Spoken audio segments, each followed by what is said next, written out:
Sıkıntılarımız öncelikle yol. İşte siz de gördünüz zaten yolların halini. Belediyeye defalarca müracaat ettiğimiz halde, ben kendim yönetimdeyim şu anda. Ettiğimiz halde ilgilenen yok, yani bakan yok. Burada esnafımız gerçekten mağdur durumda. İş yapıyoruz dükkanımıza, şehir içi naklet girip işi dükkandan alamıyor. Çünkü yollar o kadar ki kötü. Yani bakan yok, ilgilenen yok zaten. Hemen tabii hemen her kışın halimiz bu yani bizim. Peki, bu noktada bugüne kadar kimlere müracaat ettiniz? Ne cevap ettiler, neler söylediler? Müracaat şöyle zaten bilindik bir sözler, yani geleceğiz yapacağız. Geleceğiz yapacağız. Oy zamanı gelirler. Herkesten oy isterler. Yola bunu yapacağız, şöyle edeceğiz, asfalt dökeceğiz. Hepsi yalan yani. Yapılmıyor yani, iş yapılmıyor bizim burada, yok. Şu anda tahmini 350-400 arası esnaf var burada. Tabii. Hepsi şikayetçi yani. Gidip görüşebilirsiniz. Herkes şikayetçi. Ya yetkililere ben şöyle diyeyim yani, bugün esnafımız her şeyin bel kemiği. Esnafımız çok iyi. Vergimizi öderiz, elektriğimizi öderiz, suyumuzu öderiz. Yani bizler de biraz ilgilensin yani. Yani her şey merkezde bitmez yani. Merkezdeki yolsa burada da yol vardır. Buraya gelip giden çoktur müşterimiz. Örnek yabancı müşteri gelip buraya giremiyor yani. Bayan bir müşteri zaten kesinlikle giremiyor. Araç giremiyor. Yani ilgilenmelerini istiyoruz yani. Biraz el atsınlar buraya, görsünler burayı en azından yani. Sitemizin halini görüyorsunuz. Kar yağdığında hiçbir yetkilinin buraya el atıp da burayı bir site olarak görmüyor. Yani bugüne kadar sözlü ve yazılı olarak nerelere müracaat? Belediye başkanlığına, zaten belediye başkanlığı ilgilendiği için hep belediye başkanlığı yöneticiler olarak, yazı olarak kendimiz bizzat müracaatta bulunduk. Ne diyorlar cevap olarak? Bir kepçe gönderiyor, bir saatin içerisinde üstten vurup gidiyor. Yani o da esnafın kapısının önüne bırakıp gidiyor yani. Temizleme yok.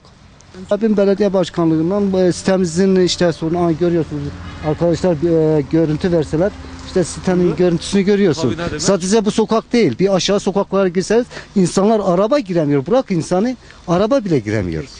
Herkes şikayetçi oluyor. Ben burada aidat topladığıma dair kendim bizzat üyeden aidat toplayamıyorum. Bana sorunları işte karı gösteriyor, yolu gösteriyor. İşte suyu gösteriyor. Diyor arkadaş ben buraya ne diye bekçi aidatı vereyim?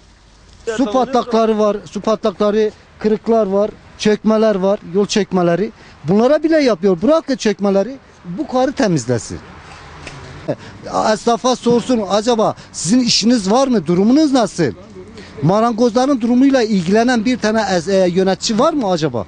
Faruk Alparslan nerede? Bu seçimden seçime mi ayakta duruyor, çıkıyor ortaya?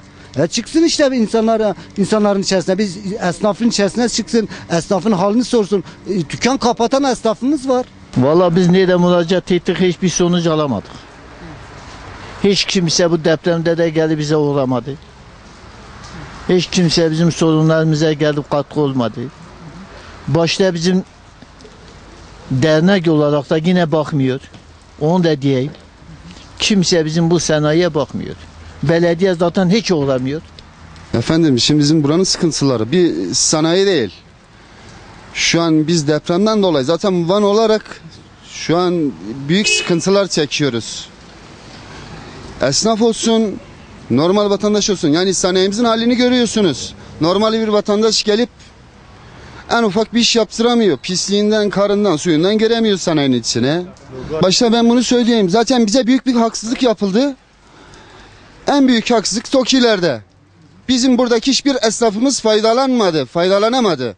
Şu an biz işsizlik yaşıyoruz. Elektrik faturalarımızı ödeyemiyoruz. TEDAŞ'tan gelmişler, kağıt dağıtılmış, keseceğiz diye. Dükkanlarımızın kirasını ödeyemiyoruz. Bu yani halimiz bu bizim sanayi olarak. Ben milletvekillerinin yani gelip bir sefer bu esnafın içini gezmelerini istiyorum. Siteye gelsin. Ama fakat oy zamanında eksik olmuyorlar. Başvuruyorlar, 40 kişi takıyor arkasına, adam geliyor. İşleri nasıl, hayırlı işler, biz bunları artık bilmiyorum.